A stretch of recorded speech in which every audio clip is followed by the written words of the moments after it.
All right, so I bit the bullet and I went and I bought a motor for the car. If you guys didn't know, I blew up my engine at Polecat last year, and we've been going through a warranty process with the person I originally bought the motor from, and it doesn't seem like it's working out. So I didn't think it would, but I was hopeful. But at this point, we have events coming up, and I'm already starting to miss events, and I just have to get this car running. So I bought a motor on eBay. It was around like $1,700 shipped, which isn't bad. It's a LY6 out of a 2015 Chevy Silverado. Has like 177,000 miles. It's not the best, but my plan is to get the motor in here, tear it apart, inspect it, replace what needs to be replaced, and then put it in the car. And then the plan after that is if that motor blows up like every other engine in this car has, I'm going to pull it out. If the cylinder walls are screwed, I'm going to bore it out, and I'm going to build an iron 6.2. That's my plan, to build an iron LS3. From everything I'm seeing, these aluminum motors LS3 is just not a good engine. I mean, I know a lot of people like preach by them and stuff like that, but for how we drive these cars and we're always on limiter and all the vibrations from the motor, it's just not good. We need a stronger block, and the car is 50-50 weight distribution. So putting 100 more pounds in the front shouldn't kill anything. Honestly, I don't mind having a little bit more weight in the front anyways, so it's not bad. But yeah, the motor is still in the car because I am waiting on the warranty process. So that's an update on the car, and I'll show you guys some carnage.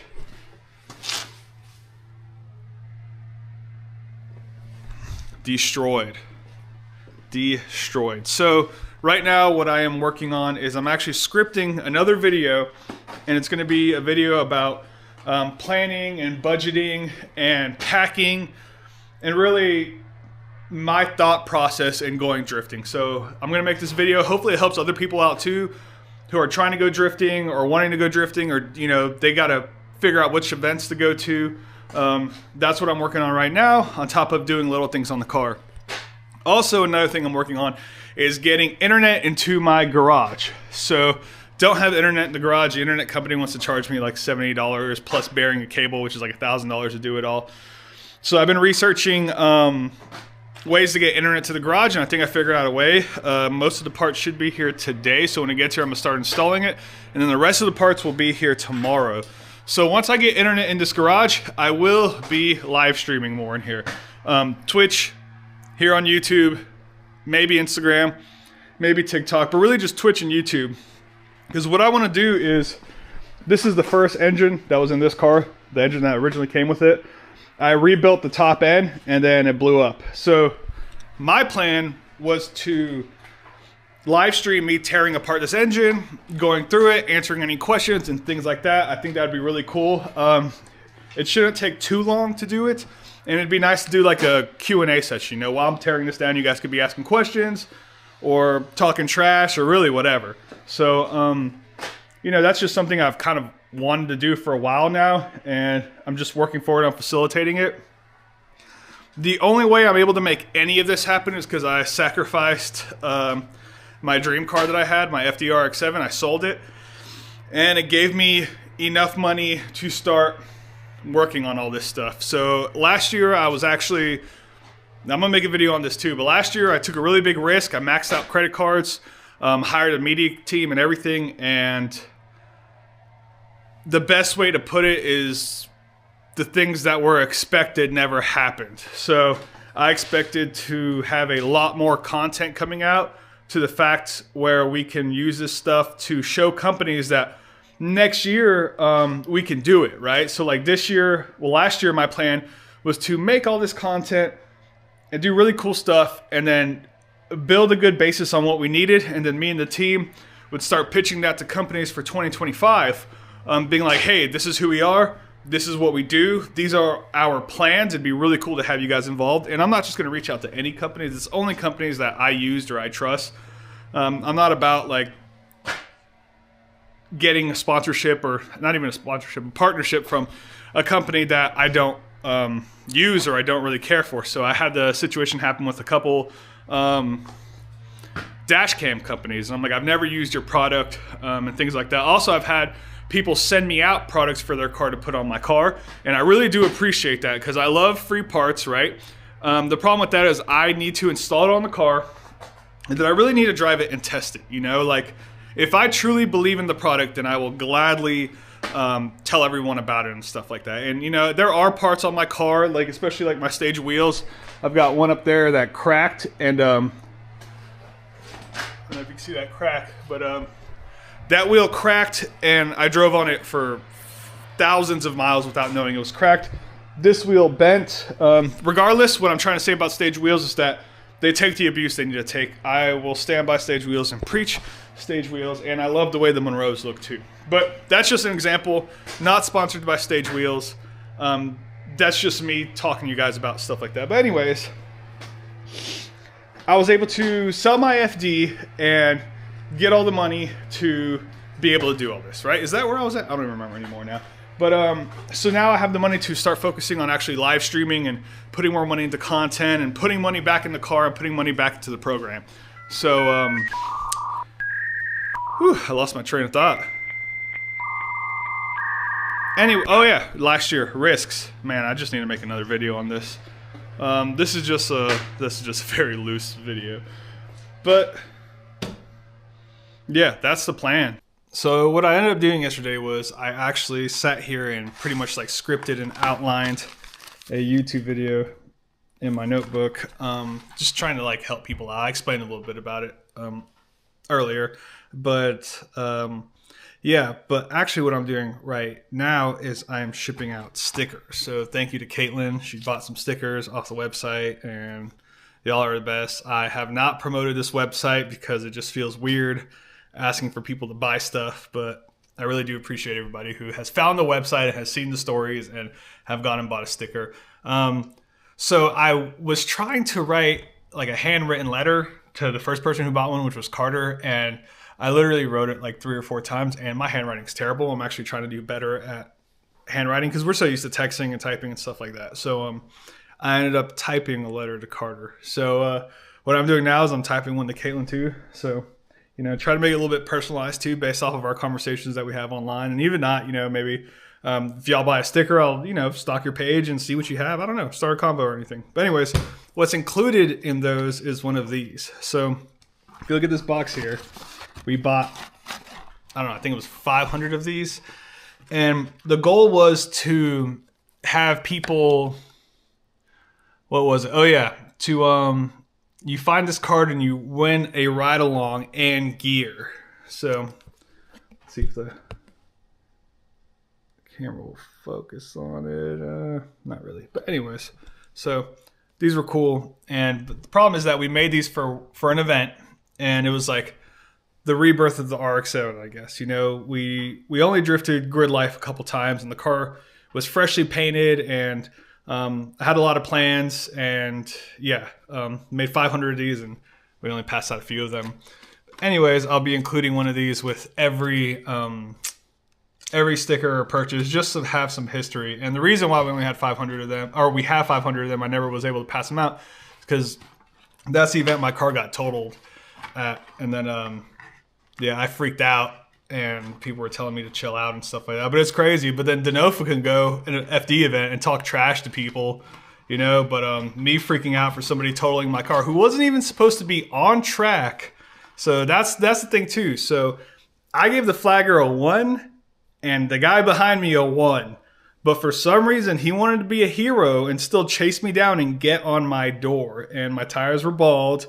And I was giving somebody a ride along who's been waiting all day at the end of the day. And my car obviously spun out because it was on bald tires. I said 1. There's a reason why I said 1, but I still wanted to get these ride alongs out.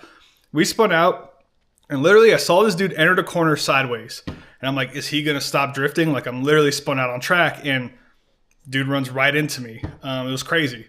So a bunch of drama online. He said I should have had a bash bar. I should have done this. I should have done that. But I mean, number 1, it's my car. And number 2, like, a bash bar isn't required. I had the factory crash bars, which he plowed right through. And the fact that my car got destroyed is because he hit me with his bash bar. And a lot of these people, they build these cars like tanks, right? For some reason, it's a drift car. It's not a demolition derby car. So yeah, that's a little bit of a story. But you can tell I'm still a little bit salty about that, because that FC was my first, like, not my first drift car, but my first like really nice drift car. And that was my thing. I'm an RX-7 guy. I know I have a Corvette, and a lot of you guys know me from the Corvette. Maybe some people know me from the older YouTube videos of the RX-7.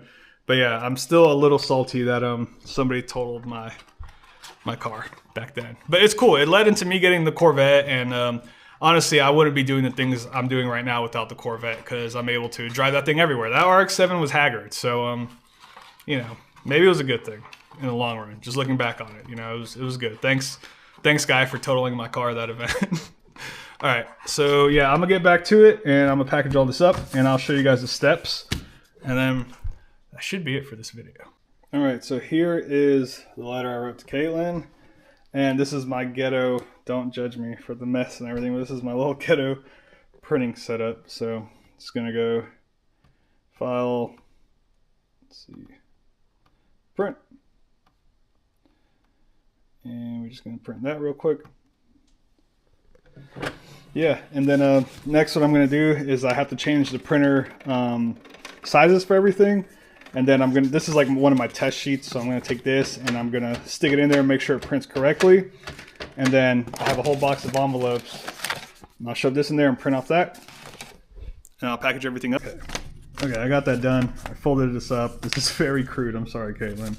I'm just a dude, okay? I'm just a guy, and we don't be doing things like nice and neat sometimes. I mean, my car is nice and neat, but me folding stuff and letters, no. So stickers are in there. That was a struggle. Use two hands, they're good. Folded that, and now I'm gonna add one of these. And then I'll be dropping this thing off probably in the morning before work.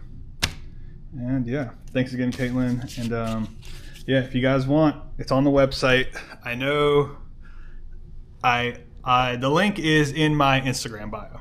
So, or if you guys just want to search it, I think it's like Andrew Drismo .big cartel. Here, let me actually find it real quick. I'll tell you guys exactly what it is. It is andrewdrismo.bigcartel.com. So if you guys want to, thank you. You don't have to, but I really do appreciate it. Any little bit counts, and it's just cool to, like, you know, give y'all a little bit of history too, and it's cool to see my stickers out there. So thanks again, Caitlin, and thanks again to everybody who bought and everybody who will buy. And I'm gonna finish doing this, and then I'm gonna keep on researching this YouTube video. I'm really excited to do that. And also, if you guys have any ideas for any questions or anything you guys have for any aspiring drifters, or just anything in general. I've been doing this for over 10 years. I've built multiple cars, driven multiple tracks. I'm not saying I'm like the greatest or anything like that. I just have some knowledge that I've gained over the years, and it's like knowledge that I've screwed up on, so I've had to learn. So if I could share that to you guys and save you guys the time to where you guys aren't wasting, you know, years like I have. Like, for instance, on my 240, I always ran different size tires and wheels on each side. One side would have like a 15 and the other side would have like a 17. And it just created a lot of inconsistencies, which at one point did make me more adaptive as a driver. But really, when you're drifting, you're only drifting your car, and adaptivity isn't really that important, I think. I mean, it is, but it's not. So it really depends on what you guys want to do. But really, if you're running competition, you're probably going to be running competition in your car. You want to be comfortable in your car. Same thing if you're bashing with your friends. You want to be comfortable in your car. I mean, there are instances where, you know, you're in comp and your car breaks and somebody else throws you the keys and to go drive their car. Like, it's pretty good to be adaptive then, right? So maybe that would help, but that's a very rare instance. So yeah, anyways, what I was trying to say is that using the wheels and tires on the left and right, all I should have done is just picked one wheel and one tire size and left that on the car and just drove it like that. And it would make me be a lot more of a consistent driver. But every time I went out there, the car was different. And I mean, this was back in the day too, so, you know, it wasn't really too crazy. But if I saw somebody doing that today, I'd be like, what are you doing, dude? You know, but that's all I had back then, you know. I mean, I would jump fences behind Firestones and take used tires and do stuff like that. So but yeah, anyways, any questions or suggestions or anything you guys want me to make a video of or anything like that, feel free to just message me on Instagram, Facebook. I don't think you can message me on YouTube, but you can comment on this video if you want. Yeah, I'm here to help you guys out. I want to see the scene grow, and you know, I'm trying to reach my goals and chase my dreams, and I want everybody to do that too. So all right, I'm gonna stop yapping and get back to it. All right, so I am at the, I got my contacts in. I know that's why I look crazy, but I'm at the post office and about to ship out a stack of stickers. Thank you everybody who bought them. Y'all rock. I got some more orders to go home and do. I've just been fucking busy, slammed, and obviously going to the eye doctor and stuff. So yeah, I'm gonna ship all this stuff out, guys. All right.